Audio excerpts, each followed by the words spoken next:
Halo para pendengar, dimanapun kalian berada, balik lagi di channel Gear Christopher. Oke, dalam video kali ini kita akan kembali membahas tentang Outland Yusha Shokan ni Makikomareta kedua Isekai Heiwa Dista. Dalam part sebelumnya, kita sudah mengetahui banyak mengenai Festival 6 Raja Iblis dan juga penyelidikan Alice tentang kejanggalan dari pemanggilan Kaito ke dunia Trinea ini. Dalam part kali ini, panel cerita pun dibuka dari karakter Kaito lagi.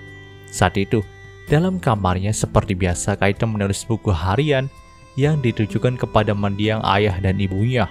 Di sini, Kaito pun menuliskan kalau sudah setengah tahun dia tinggal di dunia ini dan dia mendapatkan banyak sekali pengalaman yang menyenangkan ketika hidup di dunia Trinea. Nah, entah kenapa nih, Alice pun muncul di samping Kaito dan berkata, bukankah sedikit ironis menyebutnya sebagai pengalaman menyenangkan? Karena memang dia itu hampir saja mati berkali-kali dan dihadapkan dengan berbagai macam masalah. Tentu, Kaito pun cukup terkejut dengan kemunculan dari Alice yang secara tiba-tiba. Tapi nih, Kaito pun merasa kalau pendapat Alice ada benarnya juga. Namun meski begitu, dia tetap mengkategorikannya sebagai pengalaman yang menyenangkan. Karena ya sebelumnya Kaito juga belum pernah mendapatkan keseruan hidup dalam bumi gitu. Lagi pula dia juga masih sehat dan selamat hingga hari ini. Mendengarkan hal itu, Alice pun sedikit tersenyum kepada Kaito nih. Tapi di sini, dia pun berkata lagi, mungkin ini hanya sebuah ramalan saja, tapi Kaito harus mempersiapkan dirinya lagi. Karena memang bagi magnet masalah seperti Kaito, akan ada hal buruk lagi yang akan menimpanya di masa depan. Tentu, perkataan dari Alice membuat Kaito jadi penasaran nih. Sebenarnya, apa yang dilihat oleh Alice di masa depan itu? Tapi Alice memilih untuk tidak memberitahu Kaito lebih lanjut lagi. Dia berkata, kalau kemungkinan ini hanya 20% saja, tapi nampaknya Kaito memang akan mendapatkan masalah lagi di masa depan. Setelah itu, dia pun langsung menghilang lagi dari hadapan Kaito. Di sini Kaito tidak bisa berbuat apapun lagi selain pasrah saja akan kepergian dari Alice. Namun dia berharap Alice akan membicarakan tentang penglihatannya lagi kepada dirinya. Panel cerita pun berpindah keesokan harinya. Nah saat itu, Kuro pun sedang main ke kamar dari Kaito. Karena memang pekerjaannya di perusahaan sihir miliknya itu sudah teratasi dan sudah selesai. Jadi kali ini, dia punya waktu luang untuk bersantai dan ia pakai untuk main ke kamar dari kekasihnya. Tapi kegiatan mereka saat itu hanyalah ngobrol-ngobrol saja dan tidak ada yang lain. Maka dari itulah Kuro pun langsung mengajukan sebuah ide yang cukup mengejutkan nih. Dia berkata kalau mereka akan membuat sebuah kue baby Castella yang belum pernah dia buat sebelumnya. Ya, sang maniak kue baby Castella Kuro ingin melanjutkan eksperimen lagi. Sebelumnya, Kaito itu udah menjadi korban eksperimen dari Kuro juga sih, di mana dia harus mencicipi banyak sekali kue baby Castella milik Kuro yang memiliki rasa tidak wajar, seperti berisi mayones dan lain sebagainya. Namun rencana Kuro kali ini nampaknya sedikit berbeda. Dia berkata akan membuat kue baby Castella dengan isi beberapa usulan dari kenalan mereka. Dan dari situ, Kuro dan Kaito pun mulai berkeliling Simfonia, alam iblis, dan alam dewa untuk menanyakan masing-masing kenalan mereka mengenai isian dari kue baby Castella yang akan mereka buat. Tapi yang lucunya di sini, si Alice lah yang nampak kerepotan ketika dihampiri sama Kaito dan Kuro. Pasalnya nih, dia itu kebagian tugas yang paling berat dengan cara menyiapkan kue baby Castella yang baru saja mereka usulkan gitu. Jadi di sini Alice itu jadi koki mereka berdua, dan ketika keduanya sedang berada di alam iblis, lalu menanyai Fate mengenai pendapatnya, si Fate itu malah berkata kalau pendapatnya mengenai baby Castella ini akan disampaikan sama Alice saja. Maka dari itu, mereka pun balik lagi tanya ke Alice nih. Ya ini udah kedua kali mereka ngerepotin Alice gitu. Dan tentu hal itu membuat Alice juga jadi kesal, terutama kepada Fate sendiri gitu. Pokoknya di sini Alice lah yang paling direpotkan gitu. Namun ada satu kejanggalan yang cukup terasa juga nih ketika Kaito dan Kuro mengunjungi kediaman dari Shiro. Karena pada saat itu Kuro merasakan ada hawa keberadaan lain di dalam kediaman Shiro. Keberadaan dari makhluk hidup yang tidak dikenali oleh Kuro sama sekali. Namun memang dari dulu Kuro juga tidak pernah ikut campur untuk urusan Shiro. Maka dari itu dia pun mengajak Kaito untuk langsung pergi saja ketika mereka sudah mendapatkan pendapat Shiro mengenai inovasi kue baby Castella gitu. Nah setelah mereka berdua pergi dari sana, diketahuilah keberadaan yang sempat dirasakan sama Kuro tadi adalah sosok dewa dari bumi, teman-teman. Dewa yang menjadi sosok ilahi dalam Jepang tempat tinggalnya Kaito dulu. Di sini nampaknya Shiro dan dewa bumi yang belum diketahui namanya itu sedang melakukan perjanjian. Di sini Shiro meminta jiwa dari Kaito itu akan tetap tinggal di dunia Trinia meskipun dia itu udah mati nantinya. Tentu hal itu bertentangan dengan perjanjian awal yang mereka buat, yang menyatakan nih kalau dewa bumi akan mengambil kembali jiwa manusia dari dunianya yang tinggal di sini karena mereka mati gitu. Dan dia juga pun tertarik nih kenapa hanya jiwa dari Kaito saja yang diminta sama Shiro, padahal sekarang ada 3 manusia lainnya yang terpanggil ke dunia Trinia. Namun tentu Shiro juga nggak mau menjawab pertanyaan itu. Jadi di sini sang dewa bumi pun memutuskan untuk mencari tahu jawabannya sendiri. Dia akan melihat nih manusia seperti apakah Kaito itu terlebih dahulu sebelum dia melepaskan jiwanya ke Shiro gitu.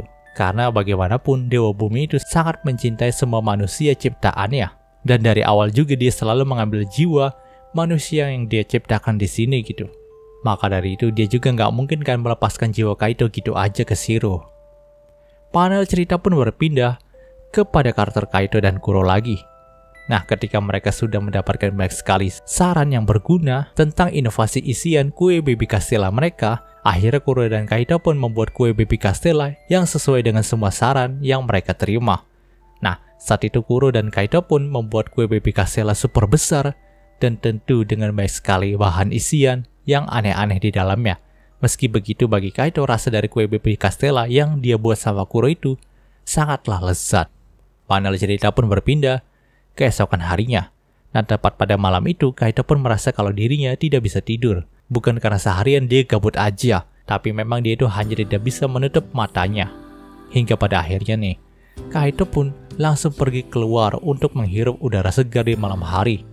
Nggak disangka, saat Kaito berjalan-jalan di sekitar taman Mansion Lilia, dia pun malah bertemu dengan Lilia sendiri, yang katanya sih baru selesai dari pekerjaannya. Dan dia memutuskan untuk menghirup udara segar juga sebelum beristirahat gitu. Itulah kebiasaan sehari-harinya. Nah, mereka berdua pun terus mengobrol satu sama lain. Hingga satu titik Lilia pun kembali mengingat dampak yang ditimbulkan dari kedatangan Kaito ke hidupnya. Ya, Kaito telah membantu Lilia untuk mewujudkan 2 tujuan hidupnya Lilia yang selama ini dia kejar, yaitu mengembalikan suara dari Zeke, lalu menjebloskan para bangsawan yang mengkhianati dirinya ketika masih bergabung dalam kesatria kerajaan Simfonia gitu. Semua hal tadi diwujudkan karena adanya Kaito di sampingnya. Dia benar-benar berterima kasih akan hal itu. Yaps, nampaknya memang Lilia masih teringat sekali dengan bantuan Kaito ini. Dan bahkan nih, sebelum mereka masuk lagi ke dalam mansion, Lilia itu sempat mencium pipi dari Kaito. Tentu hal itu membuat Kaito membeku. Dia senang karena Lilia mencium pipinya, tapi entah kenapa kata-kata tidak bisa keluar dari mulutnya Kaito. Dia hanya memandangi Lilia yang perlahan masuk ke dalam mansionnya saja. Nah, kalian tahu Lilia juga nampak cukup malu nih ketika mencium Kaito tadi. Setelah mencapai kamar ya dia pun langsung jatuh lemas dan pipinya memerah. Dia bahkan langsung bergumam bagaimana caranya dia menghadapi Kaito besok ya. Ya, di sini dia cium Kaito sendiri buat mengungkapkan perasaannya. Tapi dia jugalah yang malah malu sendiri, lalu bingung bagaimana cara menghadapi Kaito dan melihat mukanya Kaito di esok harinya gitu. Nah, benar saja saat keesokan harinya, Lilia itu nampak seperti menghindari Kaito, teman-teman.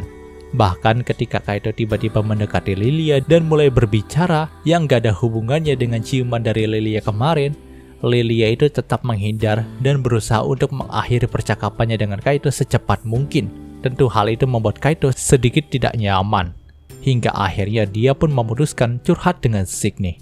Yaps, Kaito memang pria yang gak kenal takut. Dia curhatin dirinya yang dicium sama cewek lain ke pacarnya sendiri. Memang MC kita yang pemberani ini selalu belak-belakan saja ya. Tentu tidak seperti cewek yang ada di dunianya kita. Zeke menanggapi curhatan Kaito dengan serius dan no baper-baper. Bahkan dia memberikan saran berharga kepada Kaito dengan meminta Kaito memberikan Lilia hadiah saja di hari ulang tahunnya Lilia yang akan tiba sebentar lagi gitu. Dan sekaligus juga itu membalas perasaan dari Lilia. Memang Lilia itu agak kikuk ketika berurusan dengan cinta, tapi dia itu pasti mengharapkan balasan perasaannya kepada Kaito gitu. Nah, Nampaknya Luna Maria juga mendengar curhatan dari Kaito ini.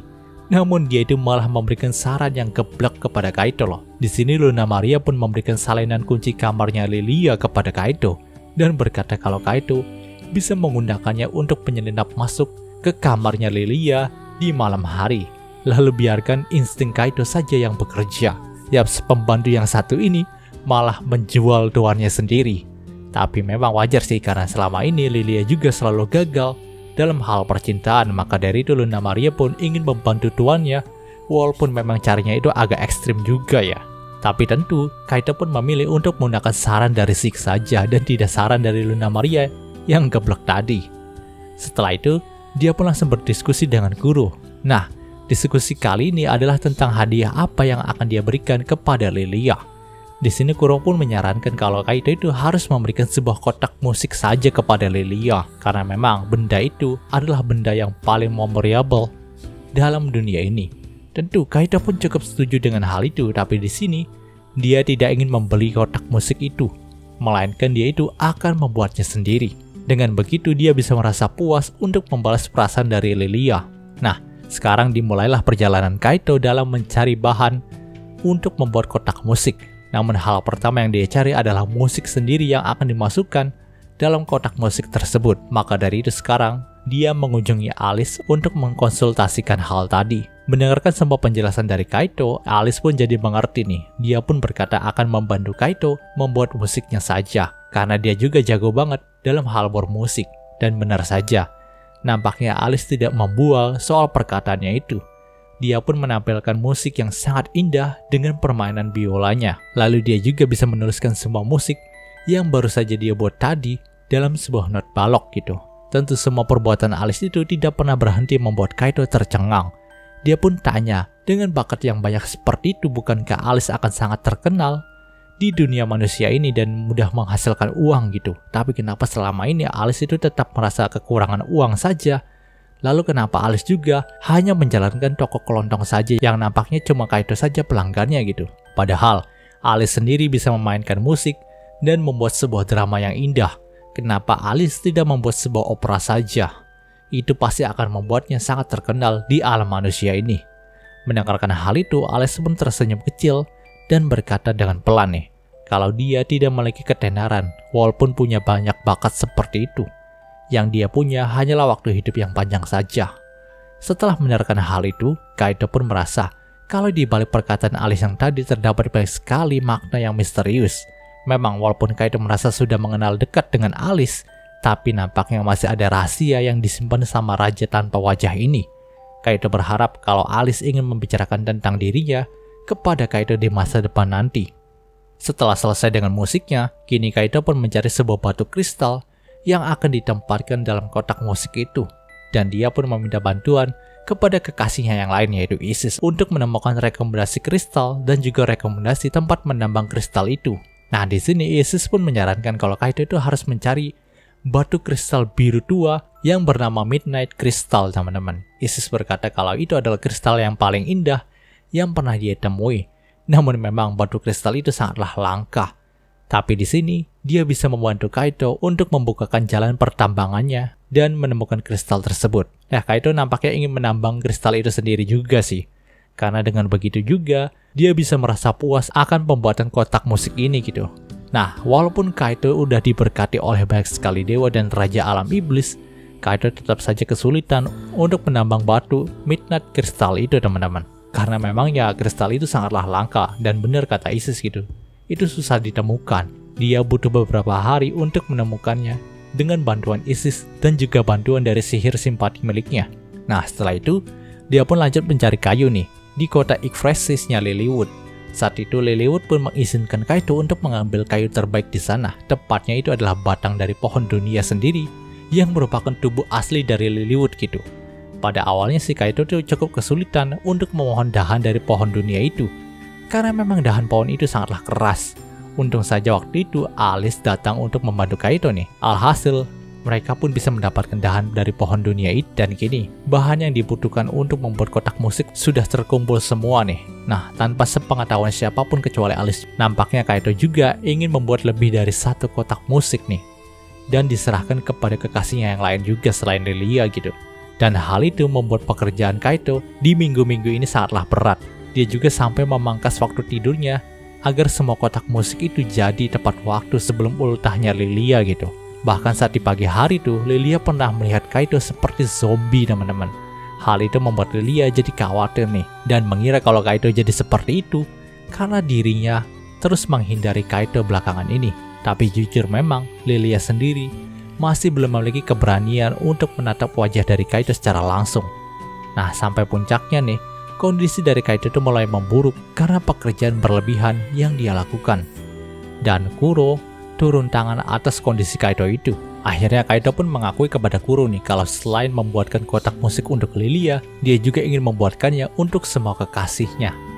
Maka dari itu, Kaito terus begadang agar pekerjaannya selesai tepat waktu. Mendengarkan semua itu, di sini Kuro pun jadi bingung nih, harus berekspresi seperti apa.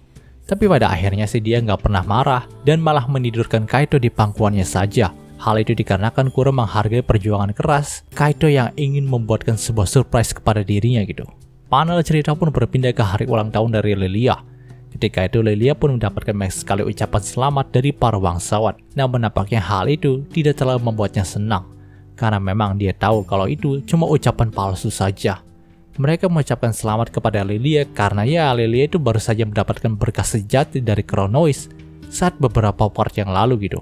Jadi pastinya banyak sekali bangsawan yang berusaha mendekatinya dan mencari muka di depan Lilia gitu. Maka dari itu, dia pun tidak terlalu merayakan ulang tahunnya bersama para bangsawan tadi. Di sini Lilia hanya membuat sebuah pesta kecil dengan semua teman-temannya dalam mansion ini. Namun yang masih menjadi kekhawatiran dari Lilia adalah keberadaan dari Kaito.